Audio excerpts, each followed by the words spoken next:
Okay, I hope that I hope that's working okay. We'll see. We'll find out later on. So let me just get the PowerPoint up, and then we'll get started.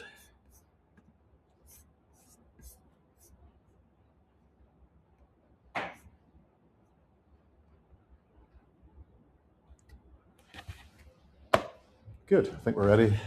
Take my jacket off. It's quite warm in here. So I was going to say good morning. It's actually afternoon. So good afternoon, everybody. Are you all well? Happy?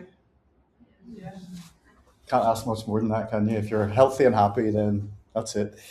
So my name's Philip Alford. I am the co-teacher on the module with Karen, who you've already met, obviously the first couple of weeks.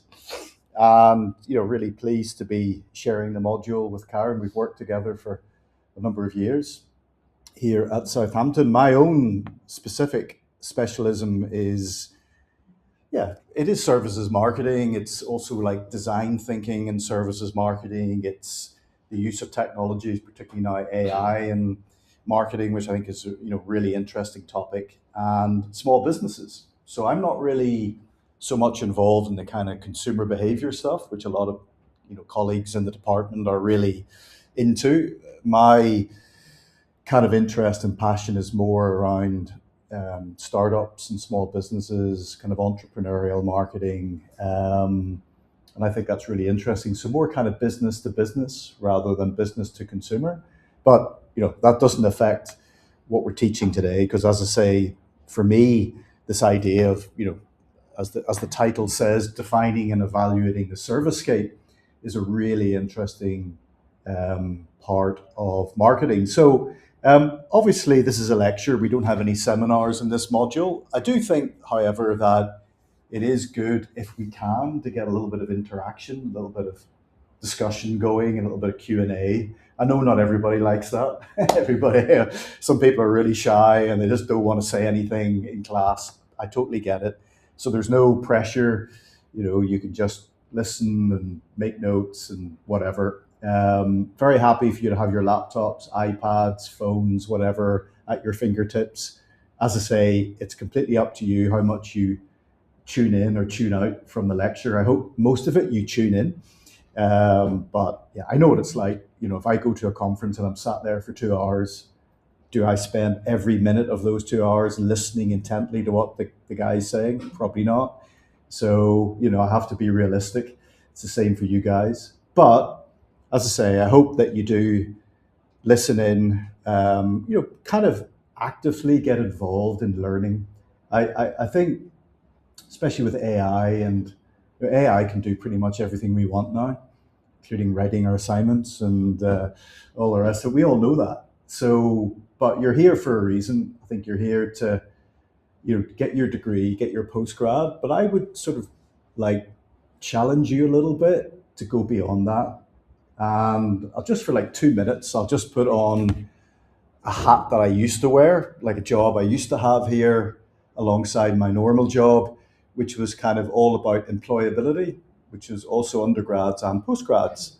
And I always had this opinion, and I still have it, that you've got this unique opportunity being in the UK for, let's say, roughly 12 months, right? Doing your master's degree at, let's be honest, a not insignificant expense to you and probably your family, who are, I guess, mainly supporting you. Of course, not everybody. And therefore, I think you should do your best to make the most of those 12 months that you're here. Now, of course, that includes primarily getting a good master's degree, totally, 100%. But I think it's more than that now. I think that's not you need more than the degree, but employers will look very favorably on additional things that you did while you were here. Okay, so that could be going to hear guest speakers. It could be the student societies you've joined. It could be, internships that you are engaged with. And I know Holly, who I used to work with in the business school, who runs the CPAR and the talent development program. You may have heard of these words. She's doing great work to, bring these extracurricular opportunities to you. So I think you should aim to leave here sometime later in the year whether you're staying in the UK, going back to your home countries, or whatever it is, that you've got something else on your profile. Okay. So if you want to discuss any of that with me at any point, I'm more than happy to chat to you about those wider things. No problem at all. I'm in at the moment typically on a Monday and a Wednesday, and can't do it today because I've got to dash off to get my phone sorted, get a new phone probably. But ordinarily, if you want to, have a chat either in person or on Teams, I'm happy to do that. Okay. All right, but anyway, let's get back to the module. So we're going to talk about the servicescape today. Okay. Now you will you will find my slides on Blackboard in the week 3 folder, right? So if you haven't got those in front of you, you can pull those up. They're there as a PDF. All right. Those are the slides I'm going to go through today. But what I'm going to also do is I'm going to just jump between the PowerPoint presentation and some websites to give examples of the concepts that I'm covering. All right. If you have any questions at any point during the lecture, you don't have to wait until the break at the middle or the end. You can just ask me, just put your hand up and I'll take your question straight away. Okay? Good. Right, so defining and evaluating the servicescape. So let's kind of go through these. Let's go through these slides. So I think the first thing I want to do is kind of set the context of where the servicescape sits within the wider services marketing topic. Right, so now I'm assuming by now you all know the textbook that we're using for the course, the module. And you know that's an ebook, I guess you can read online. Okay, that's good. So you don't have to buy it if you don't want to. Some of you may have done so. That's your choice. But the relevant chapter, the most relevant chapter for this topic is chapter 10 of the book. So you can make a note of that to start with, because it's quite useful, I think, after a lecture to do a follow-up reading on the chapter. And then ideally is to look at some journal articles over and above that. Now, let's be perfectly honest with each other. Most students do not go and read the journal articles, right? Some don't even read the chapter of the textbook. So I would say the textbook chapter is the minimum. If you're interested in a particular element of the subject, you can then go and maybe read one journal article to kind of get a little bit more depth and detail on that, right? And I know these journal articles, they're not always the easiest read, okay? Even for me, who's been so familiar with these things for years, and I've got English as my first language, I still, they're still quite challenging, the way they're set up. And, so if you want to use one of the AI tools to help you read the articles, take notes, have it alongside your own reading, that's the key point. It's not that you just hand over. So that's fine, I've got no issue with that. These tools are there. So let's have a little think about that, right? And the other way I want to set the context about the servicescape is that it's both physical and virtual. Does anybody think what in the marketing context we mean by the virtual servicescape? Why would there be a virtual one? Like, we know there's a physical one, right? You go into a coffee shop, that's physical, the chairs, the coffee machine, the smell of the coffee, that's all the servicescape. Why are we also talking with services and marketing about the virtual? What do I mean by that? Any examples? Have a go. Don't worry about being wrong. It's just discussion. It's not all virtual, right? When we're going to buy something, when we're thinking about going on holiday or going to a restaurant, we don't just walk directly to the restaurant, do we? Or just get on the plane. What do we do before that? we visited, we download the app. Great. Yeah. I think it is important to register in our mind. We do apply first, so we have our expectation when we come. And then, for example, as a customer, when we have the expectation, we expect them when we get paid, it meets our expectation first. Sure. And if not, it might change our way about the service or the product or the brand we want to integrate. Great. Yeah. Thanks for the answer. So first of all, I'm really always pleased when somebody, steps out, into the spotlight and gives me their opinion, because I think that's really important actually, to have that skill to be able to speak out and discuss your ideas. 100%. So you mentioned there, if I recall correctly, you mentioned website and app. Okay. I think what's also interesting, I just want to set the wider context here. I need to be careful with my time, but we all know as consumers, we go through a decision-making process, don't we? We don't just suddenly say, right, let me give you an example. Like I love to go skiing in the winter and snowboarding. Don't know if you're watching the Olympic Games at the moment. It's on television. It's fantastic. But I won't just suddenly go, oh, right, I'm going skiing next January. I'm going to go to France. I'm going to go to this resort. That's it, book. Now, I might do that if I'm super familiar with the resort. Then I think, I know everything. I just book it. But generally, I don't know everything. And I need to go to some websites to start making my decision. Okay? And so definitely websites play a massive role, as does social media, of course. It's not one or the other. Normally, it's a mix of media, isn't it? Right? Now, the app, for me personally, I wouldn't download an app immediately. Let's say, for example, the ski resort had an app, which they often do. I generally wouldn't download that app until I'd already decided I was going there. It's more like the website will have an influence on me. So that's one thing just to say. And then I like that you used the word expectations several times, right? And I think that's absolutely critical to marketing and services marketing. And the servicescape is partly about creating and managing those expectations.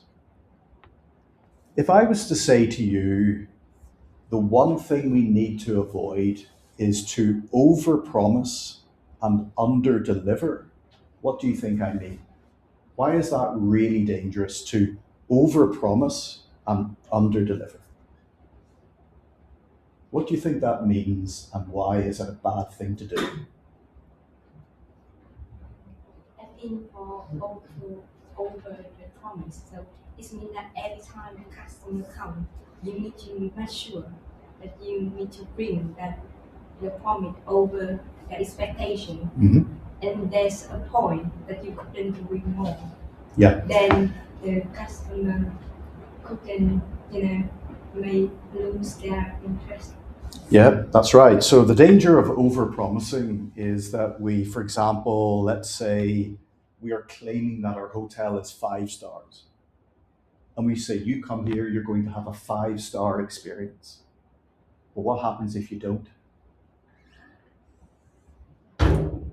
Yeah. Make a bad comment on the website. Yeah, you make a bad comment. Great. Absolutely. I'm glad you said that, because there's different types of media, marketing media, isn't there? There's 3 main types.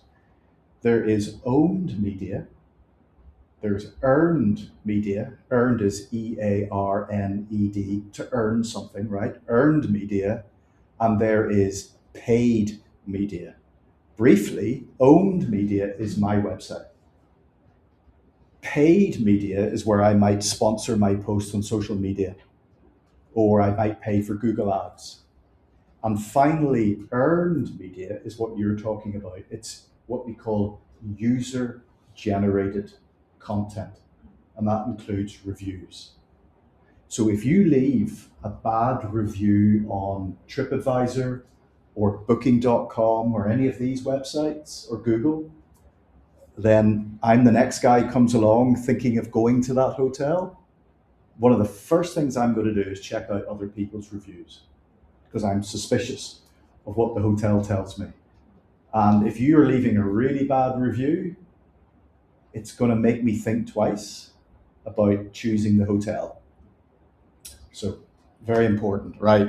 So, what we know about this then is there's the virtual servicescape and there is the there's the virtual digital servicescape and there's the physical servicescape, right? Which we can see here.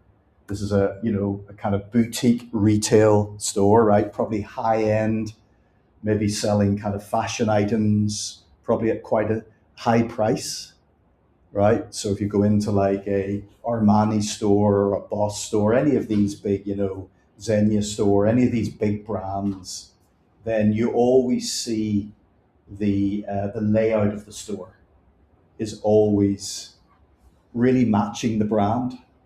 Okay, so kind of minimalist, right? Not a lot of clutter, and a lot of like creating the right atmosphere that matches the brand. We'll come back to more of this. Now, the other thing I want to do before I progress through the slides is I want to set this also in the context of the provider gaps. Now, I don't know if you remember or not, but if you're a little bit hazy on that or not too clear, can I advise you to go back? I think it's chapter 2 in the textbook. They talk about the gaps model in services marketing, right? I can see a couple of you nodding heads, so maybe I'm hoping actually you already know about that.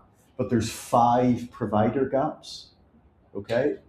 And actually the whole textbook is structured around those gaps.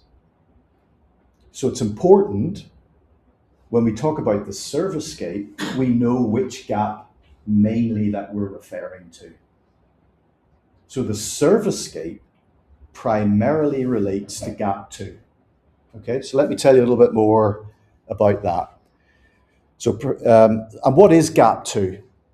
So gap 2 is defined as, by the way, I'm recording this. I hope, fingers crossed, it doesn't crash. I always recommend that you take notes when you're listening. I know it's tiring and you can lose concentration, but try to stay with me and just make some like brief notes, because it's the absolute best way to have a memory of the lecture. Then you can go and listen to the recording and look at the slide deck, but notes are really important. Okay, so back to the definition. The provider gap 2 is defined as not selecting the right service quality designs and standards, right? So, okay, that's provider gap 2. We're going to have a look now at why the servicescape relates to that gap. Okay, so that's what we're doing here, just so you're clear. So gap 2 represents the discrepancy, kind of like the difference, the discrepancy between a company's understanding of customer expectations and the development of customer-driven service designs and standards, right? So in order to design the right servicescape, we need to understand our customers. Marketing is all about customer understanding. It's all about that. And you mentioned reviews earlier. You talked about leaving a bad review. Reviews are a fantastic source of customer understanding. Why do I say that? Why are customer reviews a fantastic way of understanding our customers? I'd like to get sort of if possible, a representation across the class. So why do you think customer reviews give us a great customer understanding? What is it about them that's so rich? Come on, have a go. Sorry, I know it's not fair. I just caught your eyes and then I'm not asking you. I don't know your name, so I'm just white furry top. So why do you think about reviews? You read a whole bunch of reviews. Why does this give us a great understanding of the customer, do you think? Anything that comes into your mind? Maybe your two friends will help you out on either side. What do people write in customer reviews? What do they write about?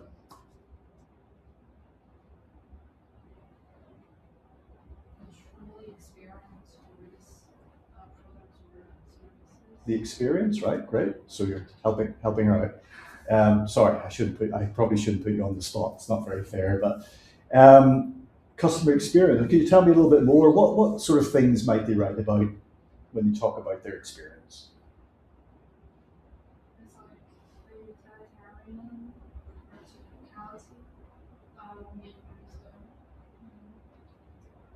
I think it's a nice way to build a trust with customer if you satisfy their needs. Definitely. No, good. So you've used two really interesting words there: experience and trust. Let me just go into each one. I think experience is a great word to use, by the way, because services is all about the experience, isn't it? Like, for example, I need to have a drink anyway, so I'll just use this as an example of a product, right? So if I wanted to get a bottle, for my water, because I like to hydrate and keep my energy up, and I drink too much coffee, so I dehydrate, and this is great. So I ended up buying this in Home Sense, like a retail store near me. And I looked around and I wanted like quite a big bottle. So I get lots of water, and it's got these little measurement things which I don't even use, but it's got a really good cap on it. You can do that, and then when you want to fill it up, the whole thing comes off, blah, blah, blah, right? That's a product. That's not an experience. What we're doing now, by the way, is having an experience. What's happening right now here in real time is an educational experience. I'm at the front giving a lecture, you're there, and you're listening to me. But you're not only listening to me, you're also participating, aren't you? Okay, you're participating. In fact, and we haven't talked about it much, but if you think about the theory of service dominant logic, Karen's mentioned that, hasn't she, last week or the week before?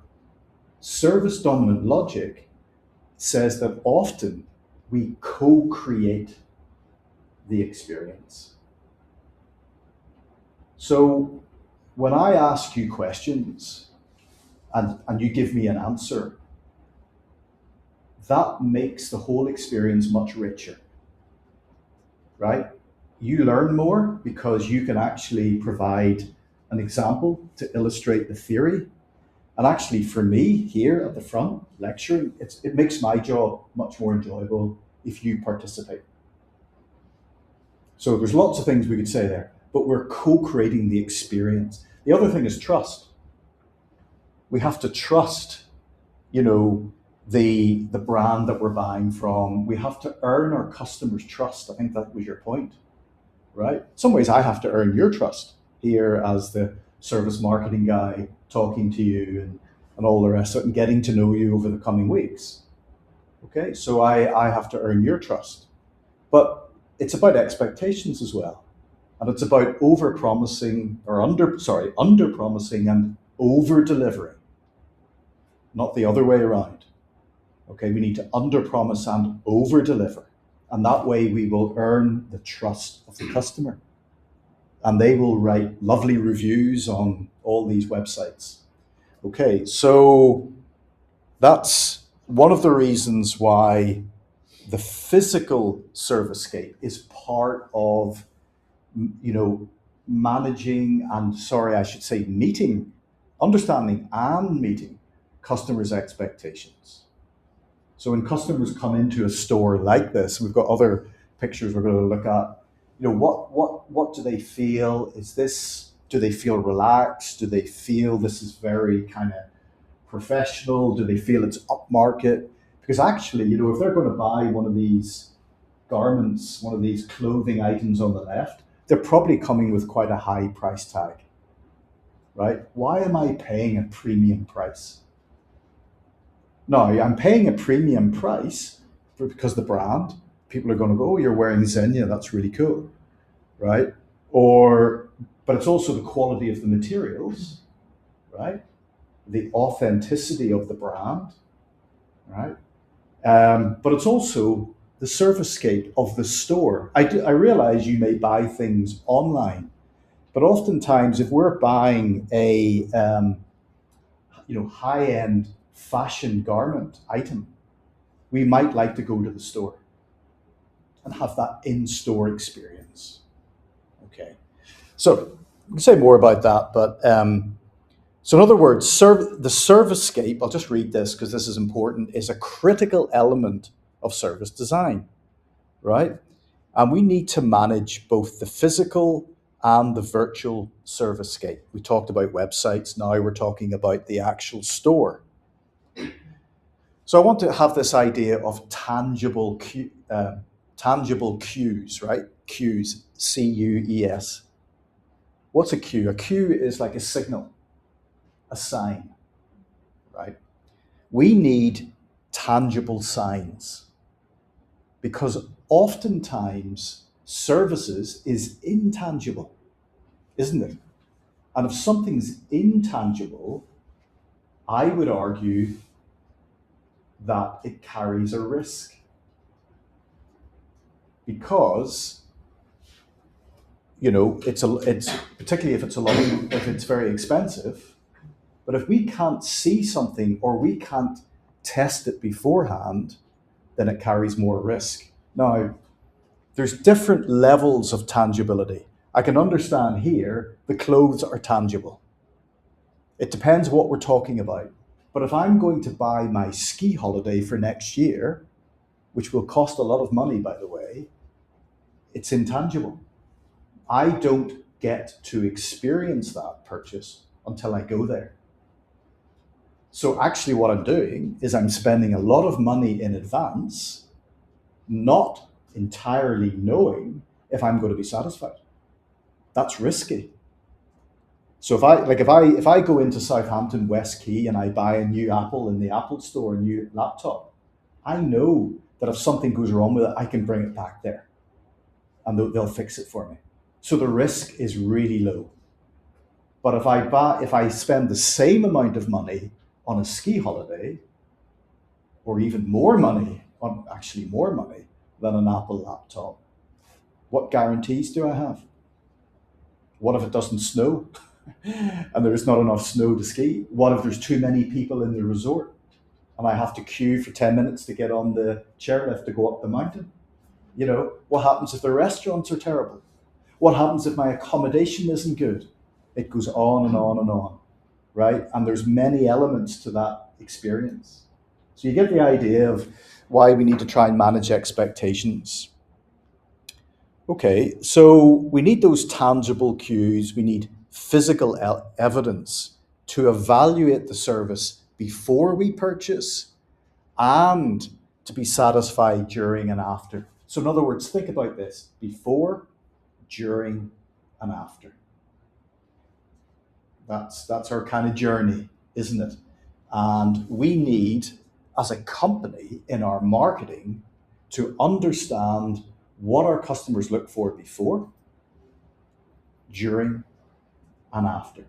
And after is really important because once the customer has finished the purchase, we want to make sure they become a loyal customer. Okay? Now, as a matter of fact, I just had a friend of mine been emailing me. He and his family, he's got 3 daughters, right? So it's going to be an expensive ski trip. And he was asking me about a certain ski resort called Les Arcs in France, which we've been to a couple of times. And he was asking me, which resort would I recommend? And I recommended Les Arcs 1800 because there's like 4 different ones. And we got into a discussion about what he was looking for, and I gave him my personal experience and all that. And he's now just booked his accommodation at Arc 1800, Les Arcs 1800. Now, with him and his wife and 3 daughters, 5 people, he's going to be spending a lot of money, right? And that's money that he's spending in the resort, with restaurants, with accommodation, with the ski lifts, with ski hire. It's a lot of money, and a lot of people benefit from that. So it's really important we get this marketing right.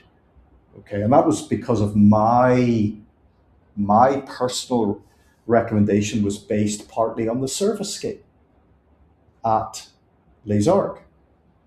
Because in the resort of Les Arcs, you have what's called a cable car. I don't know how much you know about ski resorts, but there's these cable cars are these big things you stand in, and they take you quite quickly up the mountain, so you can ski down. And it has a great cable car. It's got some lovely ski runs through the trees, which is just a beautiful way to ski. It's got nice restaurants at the bottom. That's all the surfacescape of the resort. It's not perfect. I had some, issues, but overall, it was a positive experience, and that led me to recommend to him on email, and he's now booked. Okay, so we need these cues. Okay, so the physical environment can be the design, it can be the equipment, it can be the signage, it can be the kind of minimalist, right? Minimal, not clutter of the area. So that's all about the physical design. And then the virtual, of course, is the website, the app, social media. And I personally, I think it's important that if we're going to position our brand in a way through the physical, we need to make sure that the virtual matches the physical. I was quite surprised, I'll get to this hopefully later, when I was preparing the lecture, I was looking at different websites because I like to look at examples. And one of the things I'm going to share with you is Starbucks. You're very familiar with Starbucks, I'm sure. And I just noticed, by the way, anybody here from Shanghai? Any Shanghainese people? No? All Beijing, are you? Or other? Anyway, I saw the Starbucks in Shanghai and I thought, wow, that looks amazing. And but then I looked at the website. I don't know how the website works in China, whether they have their own domain or whether it's the .com international site. Doesn't matter. It was quite disappointing, actually, when I looked at the website. I thought, that does not match some of these really nice Starbucks stores. So I feel sometimes, that you need to think about the kind of link between the virtual presentation and the physical presentation. Okay, what else do I want to say? Right, Surfacescape, while it mainly addresses gap number 2, it also addresses gap number 3 and gap number 4. Okay, so let's just have a quick look at that. So gap number 3 is what's called the service performance gap. Now you may need to refresh your understanding of the gaps, in which case you can go to the book after the lecture, just read one chapter and you'll be up to speed. You should understand the gaps model, okay? Anyway, gap number 3. So the Surfacescape acts as a facilitator. It aids the performance of employees and customers during service delivery. So let's just read that again.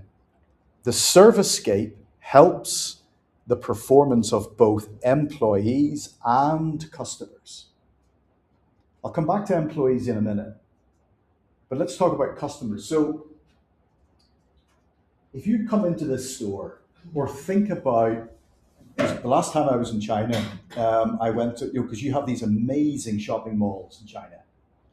They make West Key look like a small a small store, right? They're like massive and they're full of designer brands. And I was in several of them, just kind of, I mean, partly because I like looking around fashion items, but also I just, from a marketing point of view, I like observing and I'm just, that's the way I am. So when I go into a store, sometimes I've got my marketing lecture hat on thinking, what are they doing here? How is this happening? So we were in Changsha in Hunan province, and we went into the Xenia store, and which was like really kind of high end. I mean, it's like $700, I think, for like a sweater, and crazy money, right? For me anyway, personally. But I was really interested in the layout and also the behavior of the employees, because clearly they had a lot of training. They knew how to kind of talk to the customer. I think we said guests, talk to the customers. But thinking about your own experience of going into a store like that, is there anything about the layout of the store that influences your behavior? So think about the last time you went into like a retail store for like a a high end fashion brand. What was it about the layout of the store that had an influence on you? Or you can use this as an example if you want. Any thoughts on that? I'm trying to get understand your own personal experience because you're all consumers. So, so anything about the way the store is designed, the people who work there that influences your behavior. Does it make you more likely or less likely to buy an item?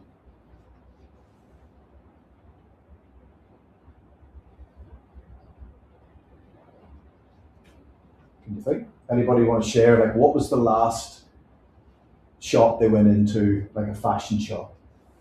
Can you think? I'm sure that wasn't too long ago. Or electronics, I don't mind. Yeah. You think? I don't know. I thought you were thinking of an answer. Yeah. Go ahead. I think one thing important is the people is friendly and they will not bother you too much until you ask them, and they will give you the professional feedbacks about what you're searching for. Yeah, definitely. So definitely the people who work there, really important. What about the actual physical layout and design of the shop itself? Does that have an influence? Yeah, the lights and also the smell of the shop, Right. also the layout. Yeah, totally right. Layout, lighting, and even the smell, right? And I know, for example, that um, some travel agents were kind of experimenting with kind of using different nice smells in their agents to make people feel they were like in a foreign place, maybe on a beach or in like a really nice part of the world, right? So smells are very, very powerful. We've got five senses, haven't we? And smell is one of them, and it's like really powerful. And I remember actually when we were looking to buy a house. I think we were looking to rent actually initially, and I went into this. It was like it was a nice apartment, but the guy who's selling the apartment had just prepared some coffee, fresh coffee in his kitchen, and the smell of the coffee was all the way through the apartment, and it was like a really nice smell, and it made me, even though the apartment was nice anyway, it made it extra nice because I had this other sensory experience. Okay, so it's not it's about we've got touch, we've got sight, we've got hearing, we've got taste, and we've got smell. We've got these five senses going on, and they're all important, and we need to think about how they influence customers. But this, what I talked about there, the facilitating role of the servicescape, also mentions employees. And it's important that we think carefully about the people who work in our store because they're going to be there all day, every day, right? And they need to be in a nice environment. And they need to feel that this is also a good way to interact with the customer. So when we think about marketing, we shouldn't also just think about external marketing to the customer. We need to think about internal marketing. What do I mean by internal marketing? Who's that aimed at? When we engage as a company with internal marketing, who are we actually then, focusing on? Employees or people, yeah. Because if you think about services being an experience, who's delivering that experience? Employees. So we need to make sure they're motivated, they understand the brand, they feel they're working in a nice environment. So, so important. Then the other gap that the servicescape relates to is gap number 4. Okay, and that's called the communication gap. Right? Again, you'll find all these in the textbook at the beginning. Gap number 4. Right, so the servicescape acts as a visual metaphor that communicates the image to the customers, right? So a visual metaphor, like it's something that represents something. So when we talk about this kind of, design here, this is a way that we can communicate our product to our customers. Okay, it's a way of communicating the brand to our customers. Okay, so the servicescape is a communication tool, like a hotel with a lovely lobby, right? Or I mentioned the Starbucks in Shanghai. Have a look at some point. It looks amazing. That's a communication tool that we can use in our marketing. Okay, so let's move on then. So I guess, following on from that, what I can say is that the environment, the servicescape, if you like, is our silent salesman or salesperson. Okay, so what do I mean by that? And then I'm going to give you an example of Costa Coffee, who are going through like a major redesign of a lot of their shops. But let's just look at these four, or not four. Let's look at these elements here, this definition and core concept. Okay, so we look at the definition. The servicescape is the environment in which the service is delivered and where the firm, the company, that basically means, and the customer interact. So back to that word co-creation again, interaction, okay? And we need to carefully understand how our customers interact with our employees. What's the interaction between the employee and the customer? Is that positive? Is it negative? Is it somewhere in the middle? Now, we can understand that by looking at reviews. That's the starting point. We can understand that by looking at what people write on social media and on review sites about their experience, because they may often mention the employees. Oh, we stayed here, we went to this restaurant, our waitress was Sally and she was amazing. Like, she just made the experience for us. Great. Okay. So, and with AI now, there are a lot of AI technologies that will automate the analysis of customer reviews. We don't need to do that manually anymore. AI can deal with hundreds, thousands more reviews and give us a summary of the main themes of the reviews. Okay, so we should always understand, and you should understand, the technologies that exist that enable marketing. So again, let me just give you a little bit of a piece of advice that's partly related to this module, but it's also wider. As marketing students right here, right now in Southampton doing your masters, you should take some time to understand the marketing technology landscape. What technologies already exist and are coming in the future that will automate marketing?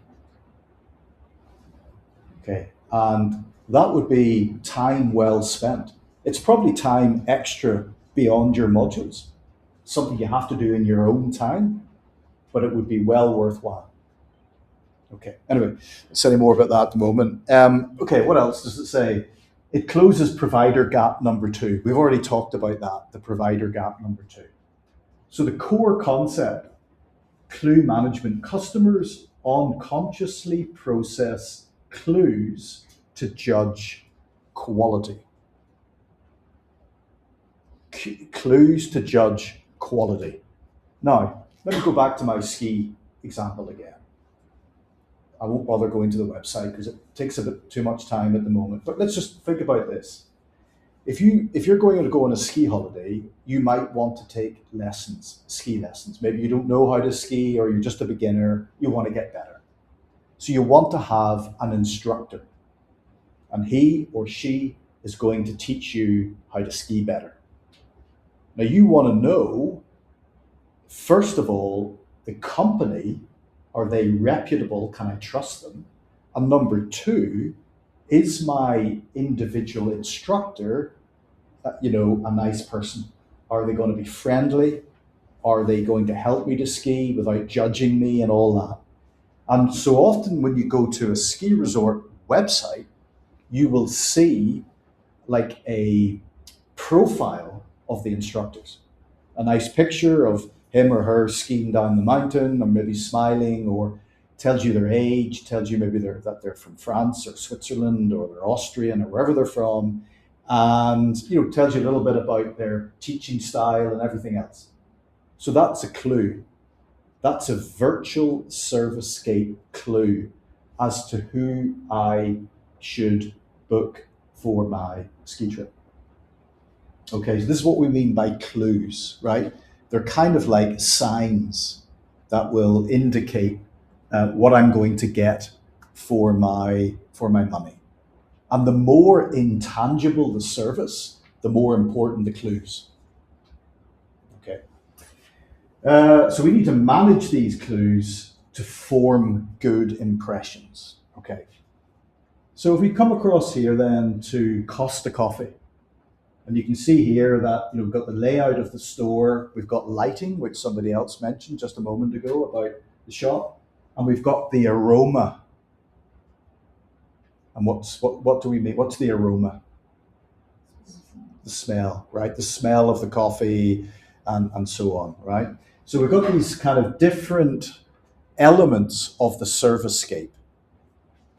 And if we look at this example, the spotlight on Costa Coffee. So at the moment, Costa Coffee has around 1,000 branches across the UK. And they have embarked on a major redesign of their stores, of their branches. So for example, they have reorientated machines to make the craft visible. What does that mean? It means as you go along the queue, you can see the baristas making the coffee and the sound of the coffee machine, frothing the milk and making the flat white or the cappuccino or the special, whatever it is, special coffee drink, right? So it's like a performance, isn't it? So every year I go to Innsbruck in Austria. I teach a course there every year, and I take the opportunity to do a little bit of snowboarding when I'm there. So nice, perfect combination. But in Innsbruck, I've got a good friend who lives there, and we went last time. We went to a steak restaurant. So apologies to all any vegetarians in the room, but I try not to eat too much red meat, but I do like a nice steak. And this steak restaurant, the chefs have this open kitchen area, and you can see the flames shooting up, and the noise of the chefs moving around doing the steaks. It's all a performance.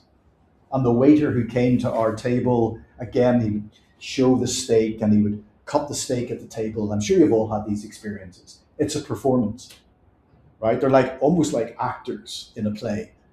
Okay, and so you have all the senses. You can smell the cooking. You can see the flame coming up. You can feel the heat. You can hear the sizzle of the steak on the fire. All that.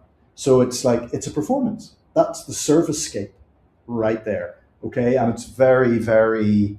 It has a big impact on your experience. So you need to think carefully about how you design your servicescape.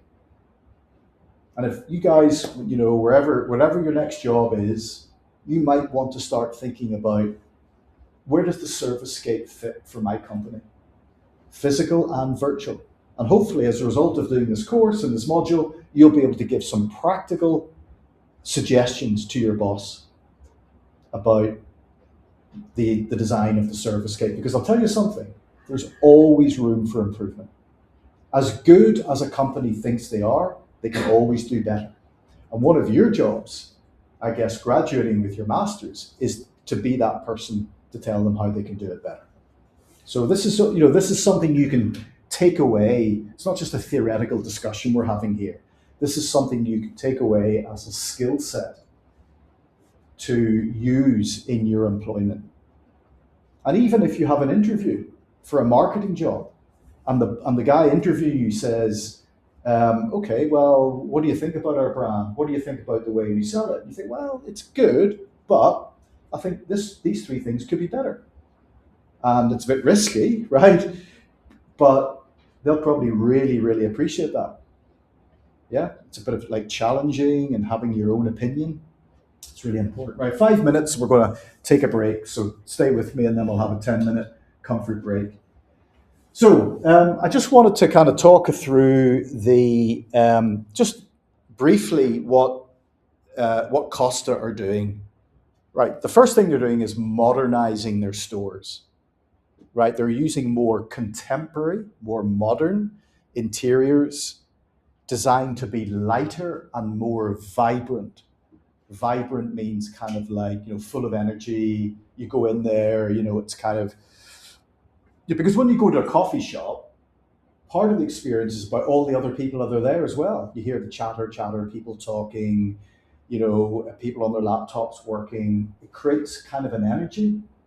If you have that feeling before, you don't, like if you go into a coffee shop, you're the only person in there. It's kind of depressing. Oh my God, what am I doing? You go into like a Starbucks, I'm sure it's like that. There's all over the world, and it's a busy coffee shop.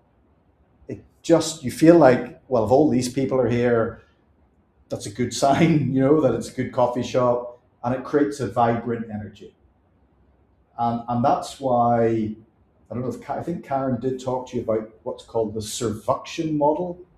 It's a bit odd, but basically what that means is that the experience we have in the coffee shop is not only determined by us and the employee, it's also influenced by other customers. Because if they're all enjoying their coffee and chatting and relaxing and spending time with people they haven't seen for a while, or it's emotional, right? It's an emotion. It's not just, I'm just drinking a coffee to stay awake. It's not just functional. It's also emotional. And I think actually I can just show you this. Let me see if I can. I think I have it open already. Let's see if this will work. I think that kind of sort of captures it a wee bit. So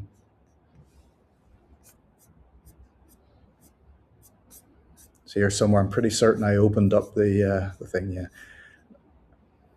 I'm gonna miss this. It's only uni. The only problem is you're not getting the sound through the, through the lecture theatre. It's just on my laptop, so I don't know if I can actually, I don't know why you're not getting the sound.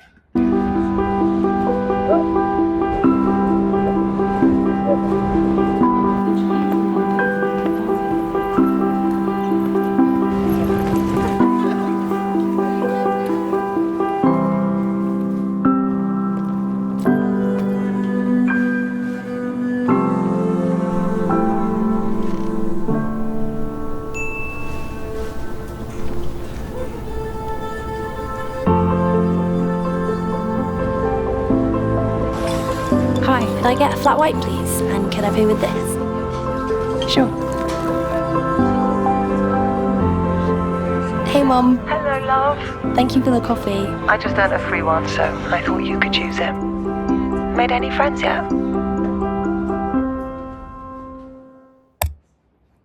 Okay, so that you can.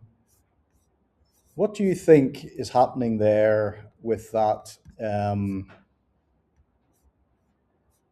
What do you think that sort of ad campaign is trying to capture? I'll just tell you what it's called. It's called Made with Heart. So what's the emotion there? What's the message? What's Costa trying to connect with? Is it just talking about its great coffee? It's kind of warm and like, Yeah, warm emotions, right? Anything else? What was it? love. Love, yeah, absolutely. So this is obviously the mother who has sent her daughter, who's just gone off to university, obviously feeling a bit lonely, and she sent her a free coffee. That's not much, but it's a little sign of her love for her daughter, right? And she went into the Costa store. The girl was friendly, smiling. What would you like? Flat white.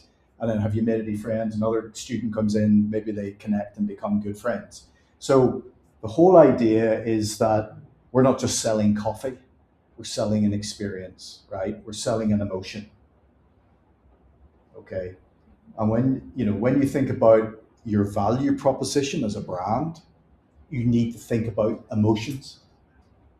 Oftentimes, we're not selling a functional, practical thing, we're selling an emotional thing. We're selling dreams, we're selling, warm messages. These are places where people can connect with each other. It's social. We're selling a social thing as well. So it's important that we think about how the service scape, right? Because what you had there was the mother texting, or however it works in the app, sending her daughter a free coffee on the app. So that's the digital virtual servicescape. Now, what would happen when the mother tried to send that to her daughter and it didn't work? How would the mother feel?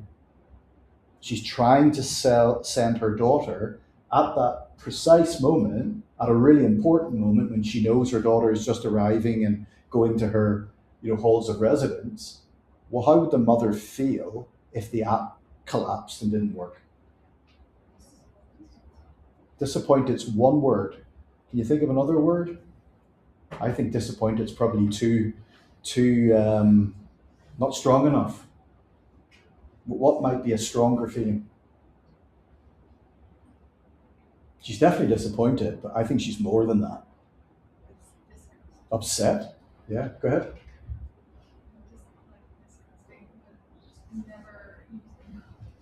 Yeah, angry, fed up, really disgusted with, because why? Because it's such a critical moment. If she was just buying a coffee for herself, like in the morning and whatever, she might not be that bothered. But because of the emotional investment she has, like basically what Costa has done, it's overpromised and massively underdelivered. And that's going to make her really think about, maybe I should be drinking my coffee in Starbucks and not give my money to Costa so much. So we need to think about the moment. Yeah, other things that Costa have done, they've also upgraded their sustainable materials. So, for example, plant-based linings for takeaway cups, reducing their carbon footprint. Okay, so when we think about, I know Karen's really passionate about the environment and environmental sustainability. You've probably picked that up, and I think that's wonderful. So that's part of the servicescape. It's that environmental message. Okay, and you get that often in many stores. If we go back to fashion again, a lot of these high-end fashion brands now are saying we use authentic materials. We use, I don't know, local farmers that produce the cotton or whatever it is, right? There's an environmental message, which is part of the servicescape. Right, I think we've probably earned our 10-minute comfort break. It's now 2 o'clock, so I'll start again at 10 minutes past 2. Oh, yes, I forgot the thing, didn't I? Yeah, okay. Let me get that. Let me send that up.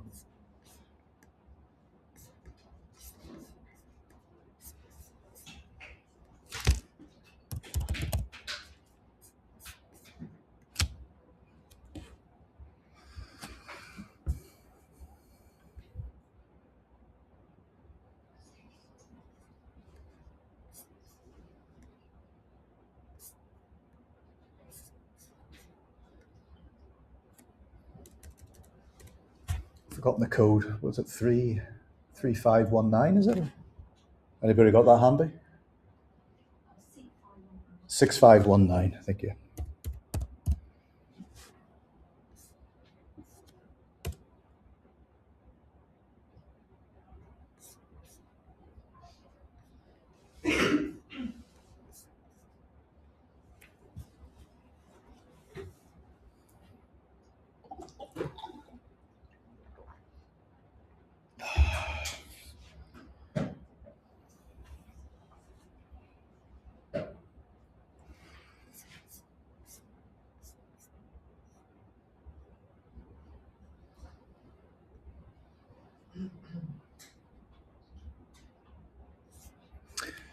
Okay, it looks like this is capturing everything. We'll see at the end, and it's a slightly different. It's not the normal standard Panopto because that doesn't work for some reason on my Mac. But I can publish it, I think, to YouTube, and then I can share the link with you that way. Now there will be this kind of gap in the middle, this 10-minute gap, because I don't want to stop it and then start another one. So you can just fast forward through the 10 minutes. Okay. You kind of know when you get after 1 hour, there's a 10-minute like gap. Hopefully it'll work okay, guys. But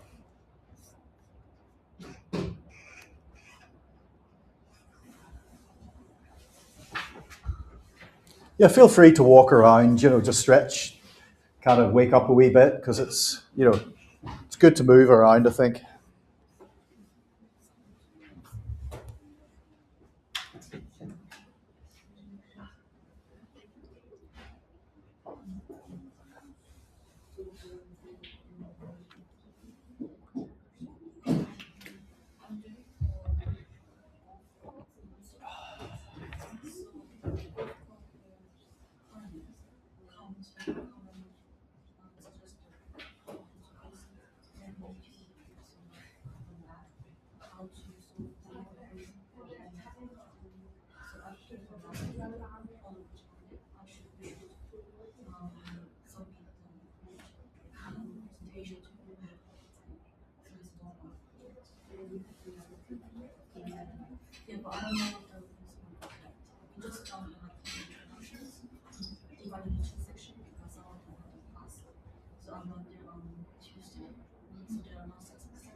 Okay,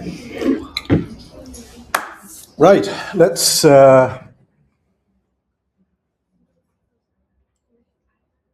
pick up where we left off. Now, the one thing I didn't say yet about the Costa Coffee example was why did they do it? Because obviously there's got to be a reason. So one of the one of the drivers, probably the main one, was declining sales. So basically, they had a 23% decline in sales volume, and this redesign was part of stopping that decline.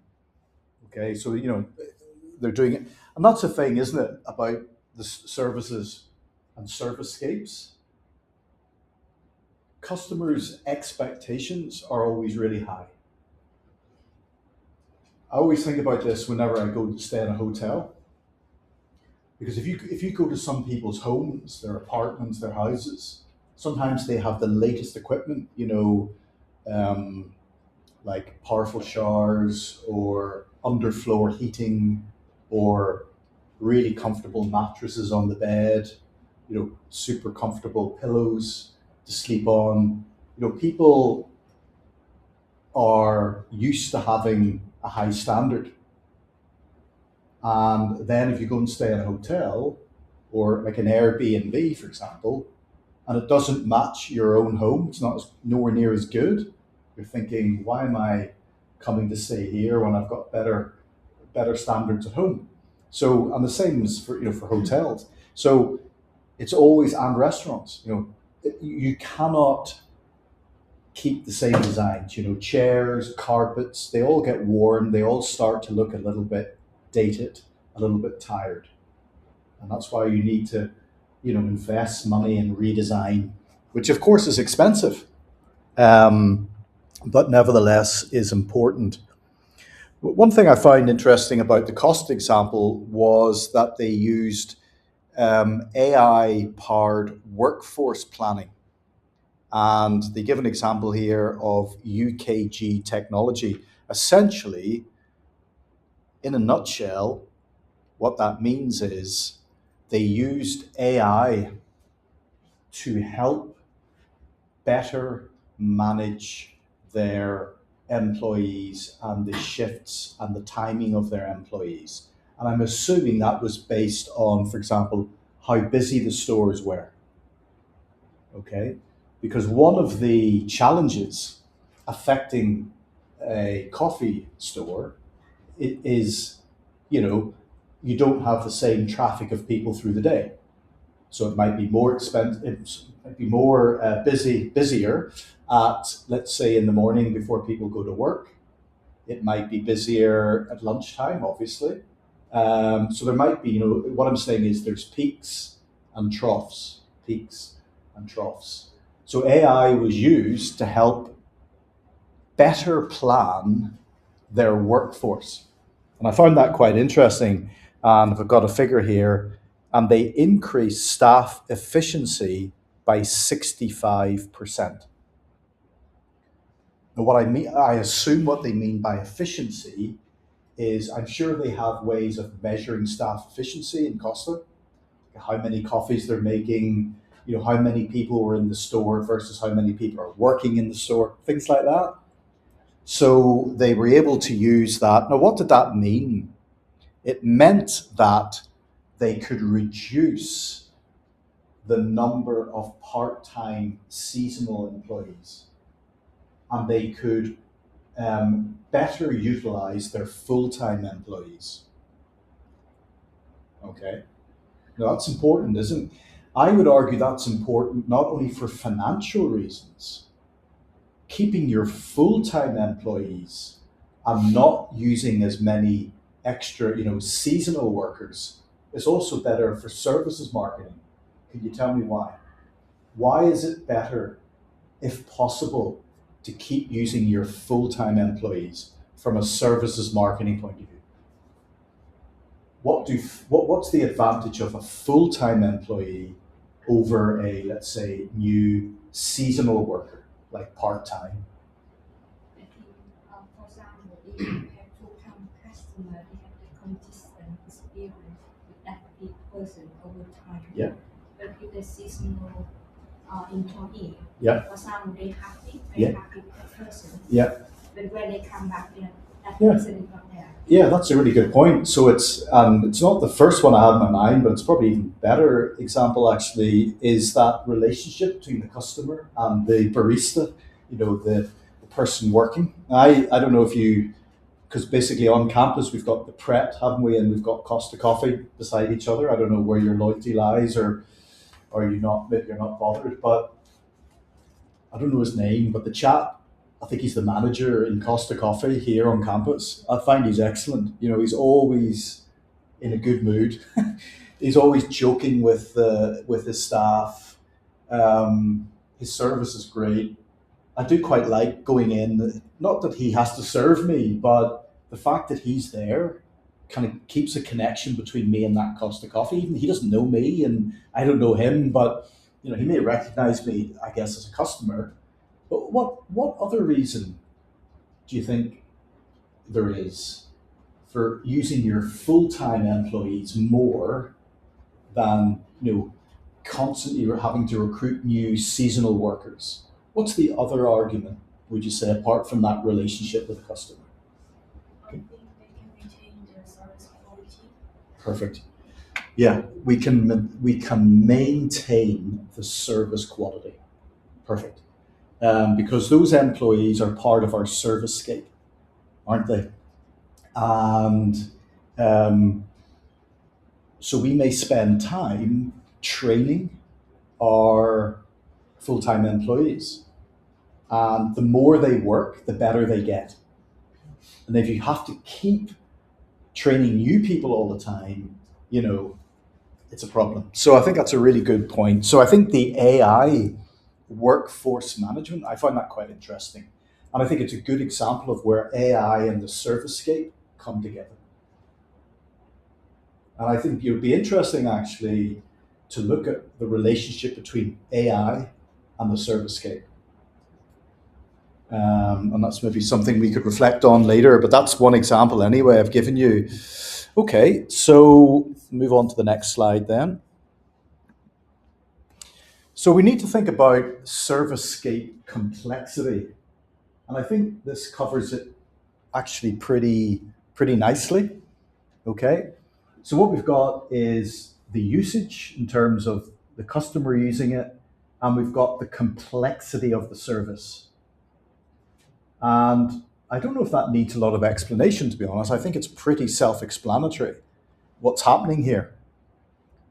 So, self-service is where we might charge our EV, our electric vehicle, right? That's self-service, okay? All the way over to, for example, running a golf club or a golf course is an example of quite a complex service, but actually it's still relatively self-service because you go out and you play your game of golf. Okay, I would argue actually probably for the golf course, I personally would be more inclined to put it around here because I do think it's elaborate, meaning it's got a lot of elements to it in golf, but I think it's not entirely self-service. I feel personally, I know I played some golf. You might go there and speak to other. You might go and speak to the guy who works in the golf shop. You might go and speak to the lady who's the golf coach, the golf professional, to get some lessons. There is interaction between you and people in the golf club and the golf course. So not entirely agreeing with that. But yeah, things like interpersonal. So going to the hair salon, having your hair cut, or whatever you're having done. That's not particularly complex. It's quite lean, but it does have interpersonal skills between you and the barber, you and the hairdresser. Okay, and so you can see there the kind of usage. And I had an example actually from the hotel world, which I can just show you briefly, I think it's here. So this brand, I don't know if anybody of you stayed in one of these before, but these are what you would call kind of very minimal service, like almost you check yourself in, you book online, you check in remotely, and when you get there isn't anybody on reception. You just get your own key, you go to your room. Everything's more or less self-service.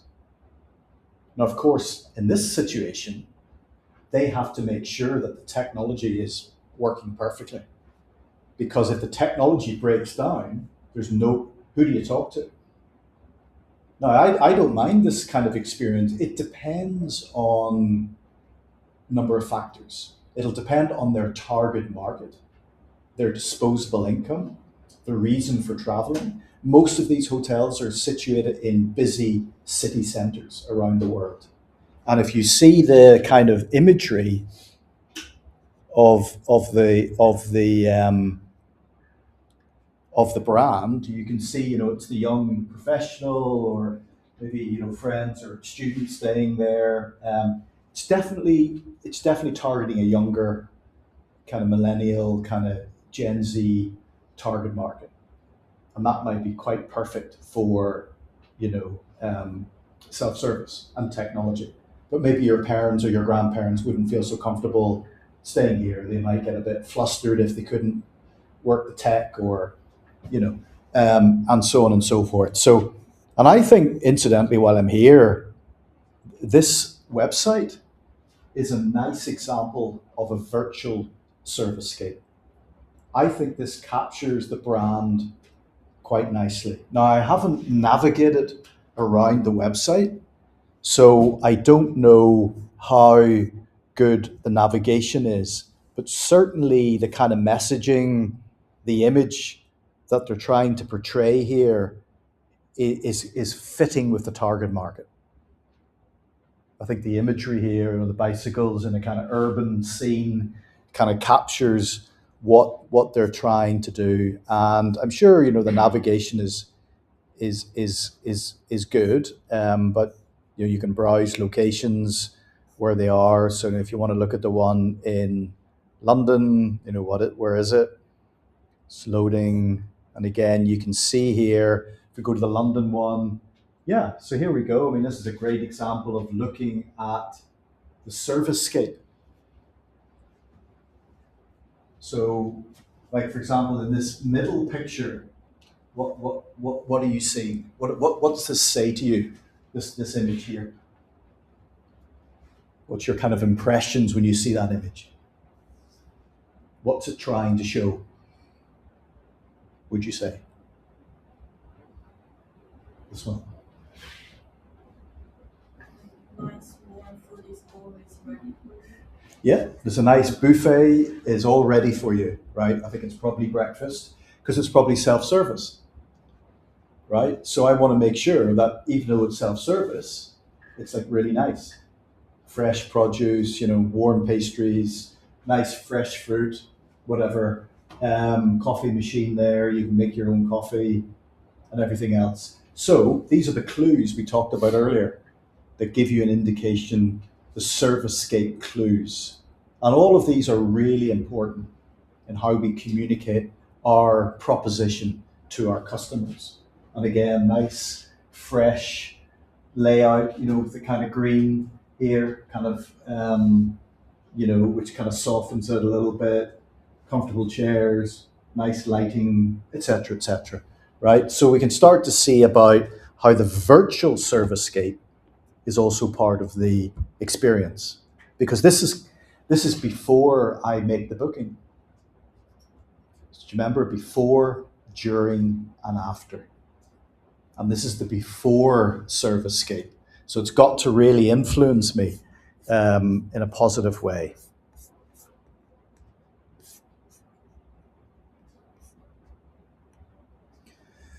Okay, so that's good. So let's think about then the kind of role of the physical environment. I mean, we've been looking at it already, but just to kind of go into it in a little bit more detail. I won't look at all the examples, right? Because you can have a look at some of them in your own time. But if we just go through these, so first of all, the exterior kind of wraps the service, right? It conveys an image. Okay. I think we've seen that to some extent, but this is a good example to look at. I won't look at it at this moment. You can do it later. And it's Eurostar. I guess you've heard of Eurostar. It's the train that leaves King's Cross in London, King's Cross St Pancras, and you can take the Eurostar directly to Paris. Okay, but now they're opening up other routes across France into Germany and other European countries. So if you guys are thinking of, having a little bit of a European trip while you're here in the UK, you might want to consider thinking about the Eurostar, because it's a nice way to travel, a little bit less hassle in an airport, to be honest with you. You can go into the centre of London and all that. And they've just recently merged with a big French rail company. So they're coming together and they're trying to then promote that kind of service. And they're talking about the golden age of travel. I think what they're trying to do there is say that we can bring rail travel back. Because back in the day, 100 years ago or less, rail travel was the way to go. But then, of course, everybody starts flying, right? And then with Ryanair and EasyJet, flights get really cheap. So nobody takes the train anymore. What they're trying to do is say, well, actually, we can be competitive. This is a very luxurious way to travel. You can relax, watch the countryside go by on the train. And it's less stressful than airports, okay? It's also much greener and better for the environment, right? Because one of the worst polluters of the environment is air travel. That's just a fact. So rail travel is a very environmentally friendly way to travel. So they're trying to kind of, wrap the whole package up. Number two, the facilitator.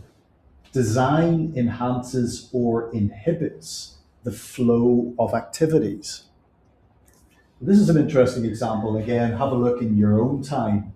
But Citizen M Hotels, Citizen M, it's kind of like a boutique hotel brand, right? And I would say kind of not like entirely 5 star, but like more like kind of 4 star probably hotels. But they have this technology in the room, which is called the mood pad, where you can change the lighting in your room. You can control the air conditioning in the room, the heating. I dare say other things. You can book room service, order your newspaper, find out about things to go, theaters to go in the city, whatever. It's called the Mood Pad. You have a look at it in your own time. And it's a good example of, again, technology in the servicescape, right? Where the customer can control their servicescape to some extent. I think that's quite interesting. Okay, so that's a good example of a technology that enhances, improves the flow of activities. Because what do we want people to do when they stay in our hotel? We want them to book other things. We want them to book a spa, a massage, a room service, bottle of champagne, because that's where we can make a lot of profit in the hotel. Okay, so it also makes financial sense as well as marketing sense. Uh, Number 3, the socializer, and this is where I thought I'd just have a quick look um, at this idea that Starbucks has for what they call the third space. This is kind of a new kind of Starbucks sort of concept. We can have a look at it here on the website because I think, oh, maybe not. Let's see. Oh, I have it on my slides, maybe.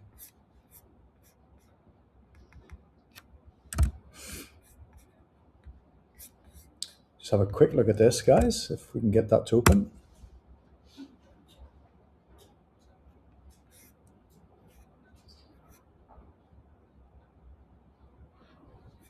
So I won't go through the whole thing. I can share this link with you, but basically, what they're saying is that Starbucks serves more than just quality coffee. It's about discovering the magic of third places, comfort, connection, and community. Okay, and it's getting back to Starbucks. And again, if we just put in, I think it works here. If we Starbucks. Oops, sorry. I'm not used to typing when I stand up. The third place concept. Go to images. Probably get a nice view here. Something like this. You kind of get the idea of what they call the third space. This one here with a glass. And so what they're trying to do is create this kind of service-scape where you can come in and connect with people. You can work on your laptop. You can linger. They're not trying to kick you out as soon as you finish your coffee. Okay, they're encouraging people to stay there because the chances are the longer you stay, guess what? The more money you spend. Oh, I'll have a coffee. Oh, go on, I'll have a croissant. Oh, go on, I'll have a sandwich. Oh yeah, I'll have a piece of cake. Whatever, right? I'll have another coffee. And you go in there thinking you're going to spend £5 and you come out and you've just spent £25. So that's the whole idea of around, this idea of the third space.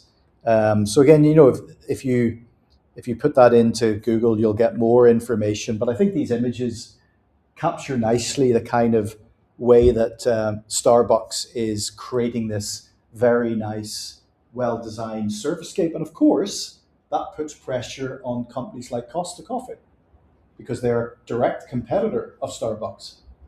And they have to make sure they stay competitive. Okay. View, back to my... Yeah, so we've got about 10 minutes left. And then I'll finish, I'll continue this presentation next week. So there's quite a lot to get through and I want to expand on different ideas. So I don't want to just kind of race through it.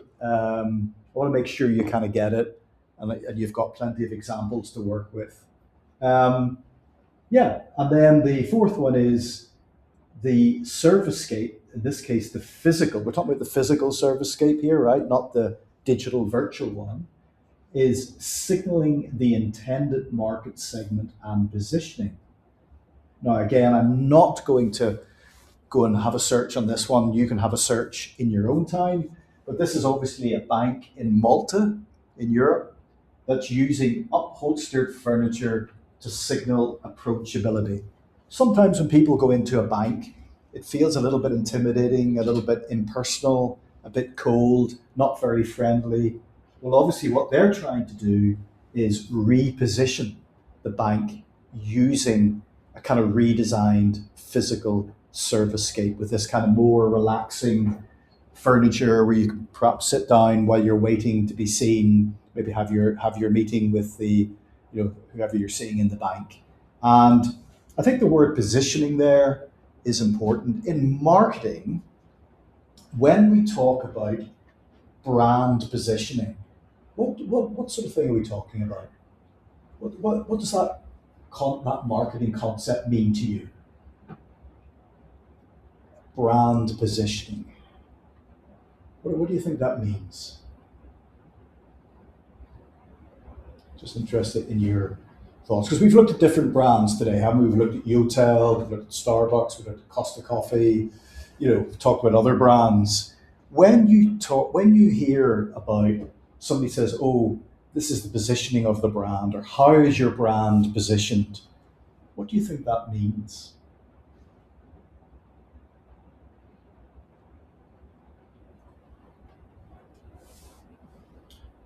Let me ask you. Let's look at it from another angle. Why develop a brand in the first place? Why is it important? This is an iPhone. This is a MacBook Pro, Apple. It's my glasses, Specsavers. This is my meal deal drink, Mockingbird Raw Boost with strawberry, blackcurrant, and lots of other healthy things in it. Probably lots of sugar, but let's not talk about that. Why do we have brands? What's the point? What does a brand do? I think it's about to build the loyalty. Okay. Can you tell me any brand that you're loyal to? Lululemon. Lululemon. Okay. So that's kind of upmarket fitness. Is it fitness clothing? Yeah. Right. Why are you loyal to Lululemon? Because the brand is different than the Nike's or Adidas. Okay. Etc. So, okay, no, carry on, please. Yeah. It gives the vibes that really goldish but powerful. Okay. So you said Lululemon is different than Nike, for example. In what way? I think the clothes design. The design. Yeah. Okay. Could you give me an example of I'm assuming you think it's better design. Otherwise, you'd be buying Nike and not Lululemon. So if it's a better design, what's better about it? The color. Color. Okay. And more trendy. More trendy. Okay. So more fashionable, more trendy, nicer range of colors. Maybe Nike is like black, gray, and I don't know. Is there anything else about the Lululemon brand that you like, apart from the... Also about the community. They have their own community to gather the people doing their activity. Great. Yeah. So I don't think I could have answered it much better myself, right? You've just kind of more or less answered with an example of why brands are important and why you're loyal to the brand. You're loyal. It's differentiated, right? So when we differentiate, we make ourselves different from the competition. So Lululemon are differentiating from Nike, who probably are a competitor, by their colors, by maybe the quality of the fabric. I don't know. You didn't say that, but I'm kind of guessing. Also the community, not just, that's an interesting point. It's not just what Lululemon are selling, the clothes. It's also what the brand represents and what it stands for.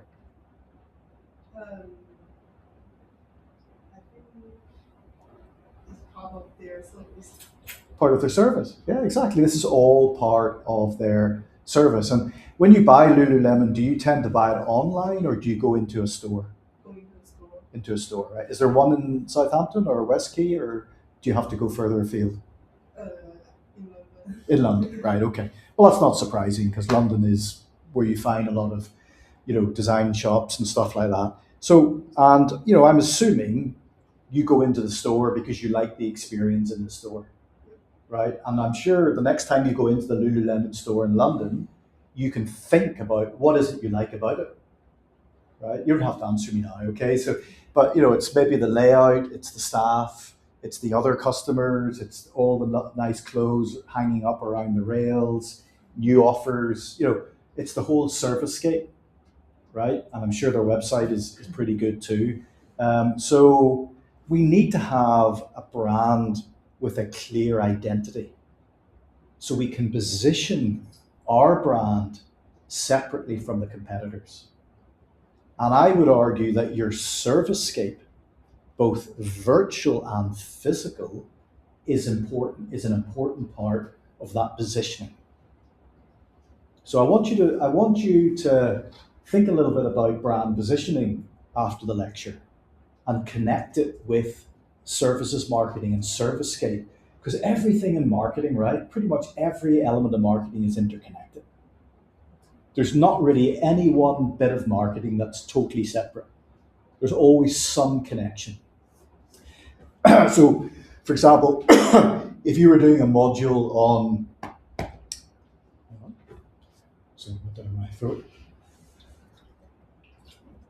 if you were doing a module on brand marketing, there would be quite a close overlap with what we're talking about here.